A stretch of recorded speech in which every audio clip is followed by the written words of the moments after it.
تمام پارٹیسپینٹس کو خوش آمدید جی۔ آج کا جو ہمارا موضوع ہے وہ ہے معاشرے میں عدم برداشت، انگریزی میں ہم اسے کہیں گے کہ انٹالرنس ان سوسائٹی۔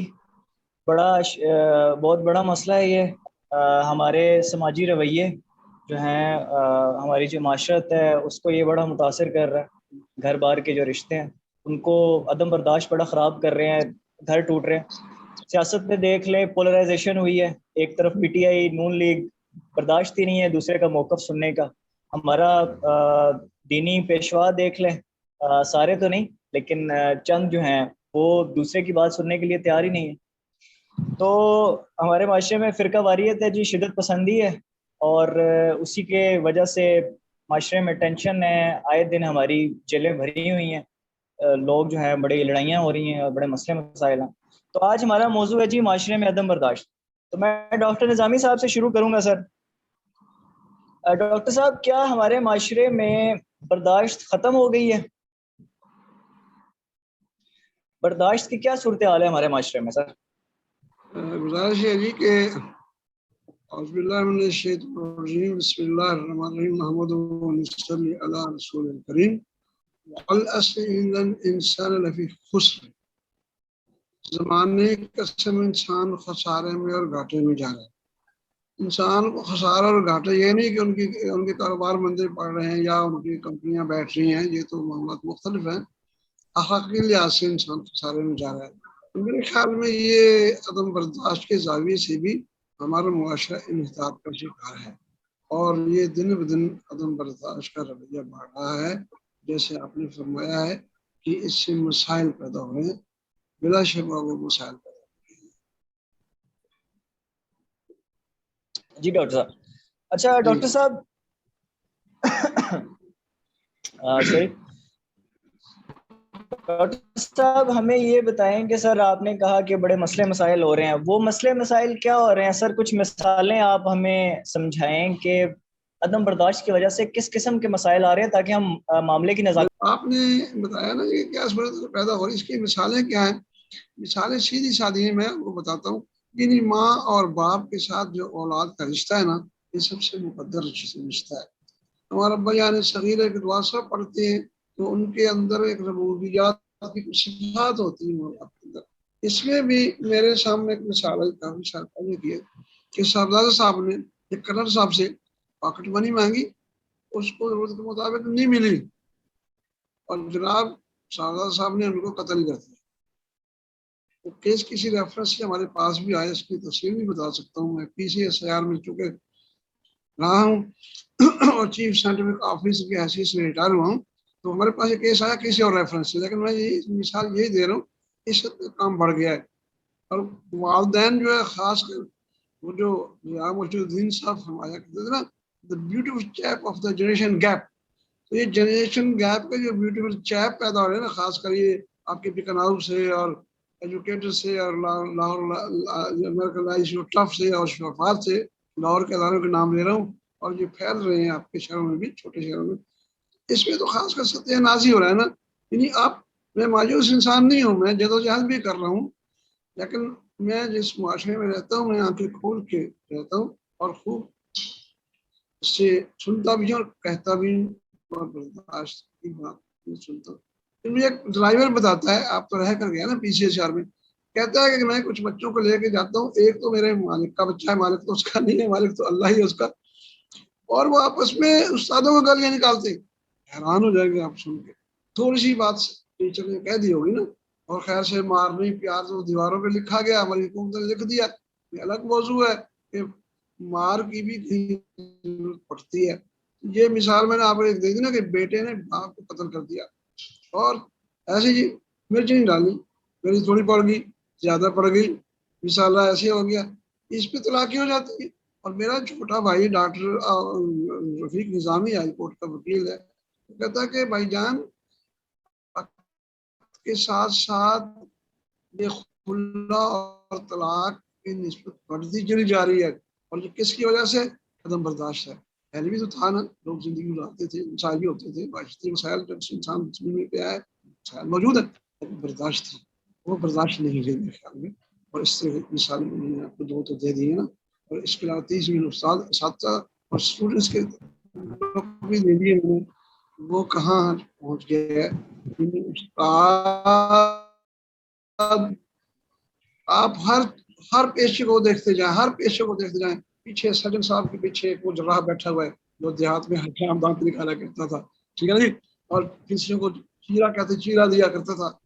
سائنس جو ہے آج کا ٹیکنالوجی، کہیں آپ کو پیچھے لوہار بیٹھا دکھائی دیتا ہے، کہیں آپ کو سونار بیٹھا دکھائی دیتا ہے. وہ کمپنیاں بن گئی ہیں. اب دیکھتے چل جائیں استاد کو آگے آپ کو نبی بیٹھا دکھائی دیتا ہے دیا زندگی گزارنے کا. اور اساتذہ ہمارے دور میں تعلیم بھی دیتے، تربیت بھی کرتے تھے، لیکن وہ تربیت والا خانہ خالی ہو گیا میرے خیال میں. اس وجہ سے یہ معاملہ آگے بڑھا ہے. ٹھیک ہے سر، بہت شکریہ ڈاکٹر صاحب. میں سر یو ایس اے میں جاؤں گا ڈاکٹر کاشف صاحب کے پاس. سر بہت شکریہ، آپ نے ہمیں وقت دیا. سر ڈاکٹر صاحب ہمیں یہ بتائیں کہ سر معاشرے میں یہ جو عدم برداشت ہے اس کی وجوہات کیا ہیں سر؟ انٹالرنس کی ریزنز کیا ہیں؟ الحمدللہ رب العالمین، الصلاۃ والسلام علی سید الانبیاء والمرسلین. قال اللہ تبارک و تعالی وما ارسلناک الا رحمۃ للعالمین. میں آپ سب کا بہت مشکور ہوں کہ آپ لوگوں نے مجھے یہ پلیٹ فارم دیا اور میں اس پہ کچھ کہہ سکوں. اور نظامی صاحب کا بھی میں مشکور ہوں کہ ان کی موجودگی میں مجھے کچھ بولنے کا موقع ملا. یہ تو ویسے سورج کو چراغ دکھانے کے قابل ہے، اور میں سمجھتا ہوں کہ وہ ایک انتہائی با عمل اور اعلیٰ علم کے مالک ہیں. سب سے پہلے میں عبدالحنان بھائی، یہ بہت ضروری ہے، یہ سمجھنا ضروری ہے کہ بیسیکلی انٹالرنس کیا ہے. کہ ہم میں جو عدم برداشت ہے، جو بیسیکلی اس کی ڈیفینیشن کیا ہے، کہ ہم اس کو کس طرح سے ڈیفائن کر سکتے ہیں. مجھے لگتا ہے، میرے خیال میں، ہو سکتا ہے ہر آدمی کا ایک اپنا پرسپیکٹو ہے، مجھے لگتا ہے کہ انٹالرنس اس وقت ہوتا ہے جب کچھ لوگوں کا، دو لوگوں کا نقطہ نظر ہو، دو افراد کا ہو، دو معاشروں کا ہو، دو مذاہب کا ہو، جب وہ ان کا نقطہ نظر سامنے آئے اور دوسرا آدمی نہ صرف اس کو ریجیکٹ کرے بلکہ اس کو ڈس رسپیکٹ کرے، نہ صرف اس کو ریجیکٹ کرے بلکہ اس کو ڈس رسپیکٹ کرے، پھر انٹالرنس ہو. اگر کوئی آپ کے سامنے اپنا نقطہ نظر پیش کر رہا ہے نا، اور آپ اس کو اگنور کر رہے ہیں، یا آپ نے اس کو ریجیکٹ کر دیا، تو انٹالرنس پیدا نہیں ہوگا. یہ بہت ایک باریکی کی بات ہے، یہ سمجھنے والی بات ہے. آپ کا انٹالرنس اس وقت کریٹ ہوتا ہے جب آپ کسی کے پوائنٹ آف ویو کو نہ صرف ریجیکٹ کرتے ہیں بلکہ اس کو ڈس رسپیکٹ کرتے ہیں. یہ انٹالرنس ہے، تو ایکسپٹ دا ریالٹی. جو آدمی آپ کی بات کو ریجیکٹ کر رہا ہے وہ اپنی جگہ پہ ٹھیک ہے، کیونکہ وہ ایک مینٹل گیپ. آپ ایک اپنی طرف سے بات کر رہے ہیں، آپ اپنا پوائنٹ آف ویو دے رہے ہیں، لیکن وہ آپ کو لگتا ہے کہ آپ اس پہ ٹھیک ہے. لیکن جو دوسرا آدمی اس کو ریجیکٹ کر رہا ہے نا، جو آپ کے انٹائی ہے، تو وہ اپنے حساب سے ٹھیک ہے، کیونکہ اس کا مینٹل اپروچ اتنا ہی ہے جتنا اس نے اس چیز کو سن کے اس کے متعلق اس کا جو بھی اس کا پرسپیکٹو ہے وہ اس نے دیا ہے. اب یہاں پہ آپ نے مجھ سے پوچھا کہ اس کی کیا وجوہات ہیں. نظامی صاحب اور بہت سارے دوسرے بھائی جو مجھ سے اتفاق کریں گے شاید، مجھے لگتا ہے کہ اس کی سب سے بڑی وجہ، جو پہلی وجہ ہے، وہ ہے لیک آف نالج. یہ ایک براڈ اسپیکٹرم، جیسے آپ نے یہ انٹالرنس ان سوسائٹی میں ایک ٹاپک رکھا نا، یہ ایک براڈ اسپیکٹرم ٹاپک ہے. یہ صرف ایک سوشل نہیں ہے بلکہ ریلیجیس بھی ہے، اور بہت ساری چیزوں میں انٹالرنس ہے. ہمارا ایک ریلیجیس انٹالرنس نہیں ہے، لیکن ہمارے معاشرے میں، چونکہ we are talking about the Pakistan, اس میں کیا ہے، مجھے لگتا ہے کہ پاکستان میں جو انٹالرنس کی سب سے بڑی وجہ ہے وہ لیک آف نالج. لوگوں کے پاس نالج نہیں ہے. وہ نالج چاہے دین کا ہو، چاہے وہ سوسائٹی کا ہو، چاہے وہ کسی بھی چیز کا. جب آپ کے پاس کسی چیز کا نالج نہیں نہ ہوتا، تو چونکہ آپ اس کی ٹروتھ کو نہیں جانتے، آپ کو اس کی سچائی کا نہیں پتا، آپ کو پتا نہیں ہے کہ اس کے اس کی ریالٹی کیا ہے. تو آپ ایک اندھیرے میں تیر پھینکتے ہیں تو آپ اس چیز کو ڈینائی کرتے ہیں. جب آپ اس چیز کو ڈینائی کرتے ہیں دوسرے آدمی کے ساتھ آپ کی ڈسکشن ہوتی ہے تو وہ ایک خرابی والا ماحول بن جاتا ہے, اور آپ میں انٹالرنس چونکہ اس لیے ہوتا ہے کہ آپ کو لگتا ہے کہ آپ جو بات کر رہے ہیں وہ ٹھیک ہے. تو نالج جو ہے نا وہ سب سے بیسک چیز ہے کہ لیک آف نالج ہے, کہ ہمارے پاس لوگوں کے پاس نہ تو دین کا علم ہے. ہم نے اکثر لوگ جن کے پاس کچھ دین کا علم ہے وہ مساجد میں جہاں تو تقاریر سن لیتے ہیں یا آن لائن کوئی ویڈیوز دیکھ لیتے ہیں, بکس ہم اسٹڈی نہیں کرتے. ہم نے پراپر لائبریریز ہوئی, اور اگر کی بھی ہے تو ہمارا ایک جو ہے نا مثلا ہم ایک سیکٹ پہ چلتے ہیں کہ میں اگر کوئی آدمی اہل سنت ہے تو وہ اہل تشیع کی بکس اسٹڈی نہیں کرے گا. اگر کوئی آدمی اہل حدیث ہے تو وہ اہل سنت کی بک اسٹڈی نہیں کرے گا. مطلب جو ہم نالج گین کرنے جاتے ہیں کہ ہم نے ایک نالج گین کرنا ہے, وہ نالج گین کرتے ہوئے بھی ہم اس میں بھی لمیٹڈ ہوتے ہیں. ہمارا اس میں بھی پوائنٹ آف ویو, ہمارا پرسپیکٹو جو ہوتا ہے وہ ڈفرینٹ ہوتا ہے. تو یہ لیک آف نالج جو ہے نا وہ سب سے بڑی وجہ ہے کہ آپ ریلیجیس بیس کے اوپر بھی سوشل بیس کے اوپر بھی جب تک آپ کے پاس کسی چیز کا نالج نہیں ہے, آپ کو پتہ نہیں ہے کہ کوئی بھی بات ہے چاہے کوئی مسئلہ ہے, تو اسی وجہ سے دیکھیں ہمارے آج کتنے فرقے ہیں, ہر آدمی نے ایک اپنا پرسپیکٹو بنایا, ہر آدمی نے ایک اپنا طریقہ کار بنایا, تو اسی حساب سے چلتا ہے. تو سب سے بڑی وجہ لیک آف نالج ہے. اس کی دوسری وجہ اس کی یہ ہے کہ لوگوں کا ایک مینٹل اپروچ ہے. لوگوں میں مینٹلی لوگ اتنے مثلا آپ سمجھ لیں کہ ہماری اتنی گروتھ نہیں ہوئی, ہم تھرڈ ورلڈ آپ سمجھ لیں کہ ایک ہماری جو ہمارا ریجن ہے اس پہ یہ تاریخ گواہ ہے. نظامی صاحب بھی اس چیز سے اتفاق کریں گے. تاریخ گواہ کہ آج تک جتنے بھی فاتح اس ریجن سے گزرے ہیں نا, ان میں سے کسی ایک نے بھی اس ریجن کو اپنا مسکن نہیں بنایا. اس کی وجہ کہ یہاں کے برصغیر کے لوگوں کا جو ایک مینٹل لیول ہے نا وہ ڈیفرنٹ قسم کا. اس کی نسبت جو آپ دیکھیں گے ویسٹرن کنٹریز ہیں یا جتنے بھی یورپین یا امریکن ویل ڈیولپڈ ہیں, اس کی وجہ کیا ہے لوگوں کا مینٹل لیول ڈیفرنٹ ہے. ہم ان کے ریلیجن کے ساتھ اختلاف کر سکتے ہیں, ان کے کلچر کے ساتھ اختلاف کر سکتے ہیں, لیکن ان کا مینٹل اپروچ ڈیفرنٹ ہے. گاڑی کہاں سے آئی ہے؟ ڈاکٹر صاحب بہت شکریہ سر. معذرت سر آپ کو کاٹ رہا ہوں کیونکہ ہم نے مزید بھی کوشچنز لینے ہیں, تو ابھی میں ڈاکٹر نظامی صاحب کے پاس جاؤں گا. بسم اللہ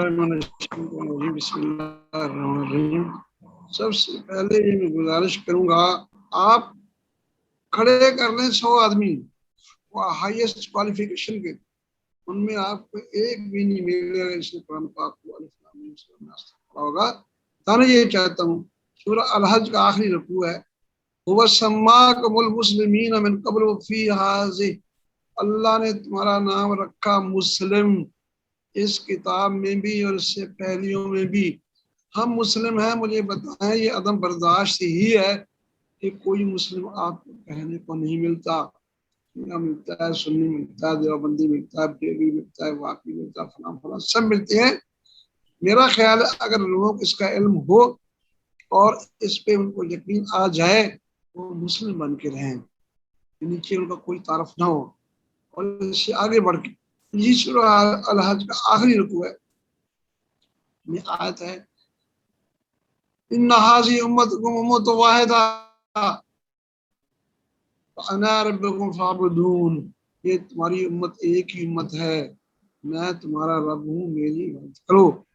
کہاں امت کیا ہوتی ہے؟ ویل ڈیفائنڈ ایک گروپ ہوتا ہے جن کی مسجدیں الگ ہوگی, مدرسے الگ ہو گئے, امام الگ ہو گئے, جماعتیں الگ ہوگی, اور یہاں تک بعض وقت نفرت ہے کہ مخالف مسلک کی مسجد میں جا کے پڑھتے. تو یہ قرآن پاک کی تو آیات ہی اگر ان کے سامنے ہوں, اور کاش یہ میری باتیں کچھ حد تک پہنچ جائیں اور وہ کھول کے دیکھیں جا کے اور اس ترازو میں تولیں کیا وزن نکلتا ہے. تو سچی بات یہ ہے کہ لیک آف نالج باقی تو باقی ہوا, قرآن مجید کا بھی نہیں, اور نبی محترم کی ذات مقدس کو دیکھیے آپ, کیا کچھ نہیں ہوا, کیا کچھ آپ کے ساتھیوں کے ساتھ نہیں ہوا, اتنی اذیتیں نہیں دی گئی. اور وہاں تو برداشت دکھائی دیتی ہے ہمیں. لقد کان لکم فی رسول اللہ اسوۃ حسنہ، نبی علیہ الصلوۃ والسلام کی ذات میں اللہ فرماتے ہیں تمہارے لیے بے شک ایک بہترین نمونہ ہے، رول ماڈل ہے. تو اس لیے قرآن، حدیث اور سیرت جب تک ہمارے پڑھے لکھے لوگ بھی نہیں دیکھا نا، ہم مولوی صاحب کو تو کہتے ہیں لڑتا ہے مولوی، میں میرے سے نہیں لڑتا. یہ پولیٹیکل پارٹیز سارے یہ سب چیف ہیں بڑے بڑے سارے کوئی کہیں کا چیمپئن ہے، کہیں کا ہے.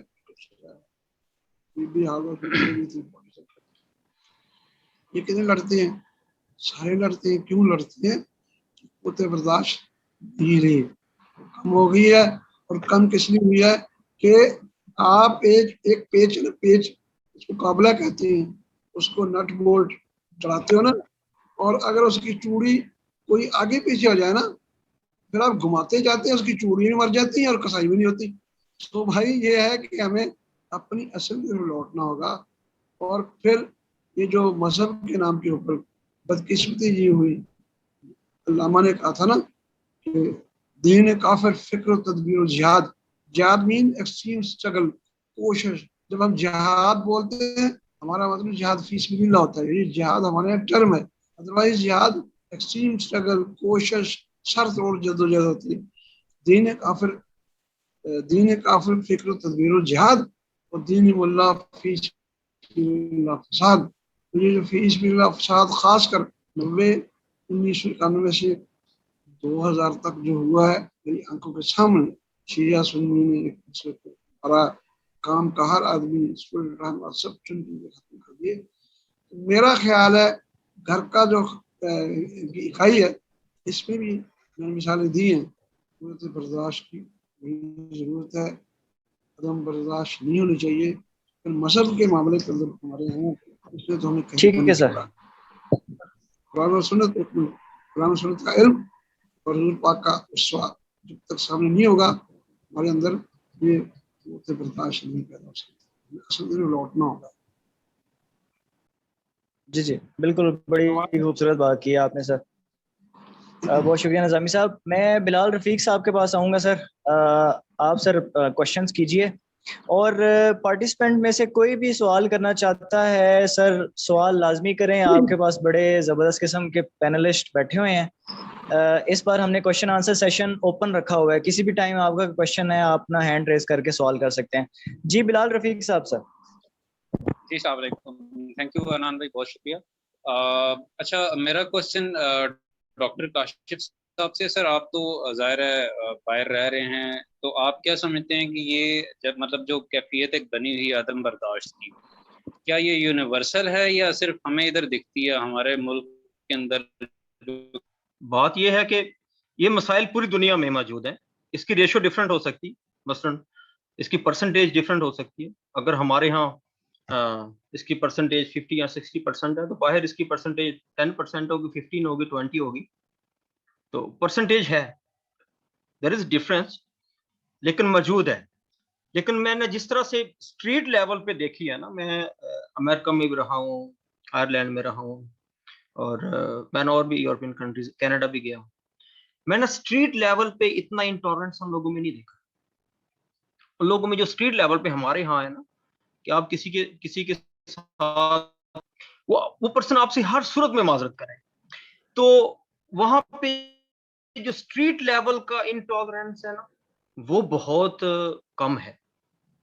کبھی آپ کو ایسا ملے گا کوئی ایسا ریسسٹ آدمی ہو جو آپ کو پسند نہیں کرتا ہو، آپ نے داڑھی رکھی اور آپ نے جبہ پہن رکھا ہو، یا کوئی آپ نے اسلامک مثلا ڈریس پہن رکھا ہو، ہوتے ہیں ریسسٹ ٹائپ لوگ ہوتے ہیں. ہو سکتا ہے وہ آپ کو اس بیس کے اوپر وہ تھوڑا سا آپ کو ریئیکٹ کرے. لیکن جو لوگ ان کی روٹین لائف میں یہ ریشو جو ہے وہ تھوڑی سی ویری کرتی ہے. مثلا وہاں پہ اس کی ریشو کم ہے، پرسنٹیج کم ہے، اور پاکستان میں اس کی پرسنٹیج زیادہ ہے. بہت شکریہ ڈاکٹر صاحب. زبیر یوسف صاحب سر آپ کوشچن کر لیں سر. سر چھوٹا سا ایک سمپل سا کوشچن تھا کہ ہمارا مسئلہ یہ ہے کہ ہماری جو ایجوکیشن سسٹم ہے، مجھے اس سے بڑا مسئلہ ہے میں ہمیں کہیں بھی یہ چیز نہیں سکھائی جاتی کہ اگر کوئی کانفلکٹ ہے تو اس کو ریزالو کیسے کرنا ہے. اینڈ ہمارا صرف ایک ہی طریقہ ہے، just press it, suppress it, suppress it, suppress it. Eventually وہ بوائل اپ ہوتا ہے، پھر آپ کو پتہ نہیں ہوتا اس کے ساتھ کرنا کیا ہے.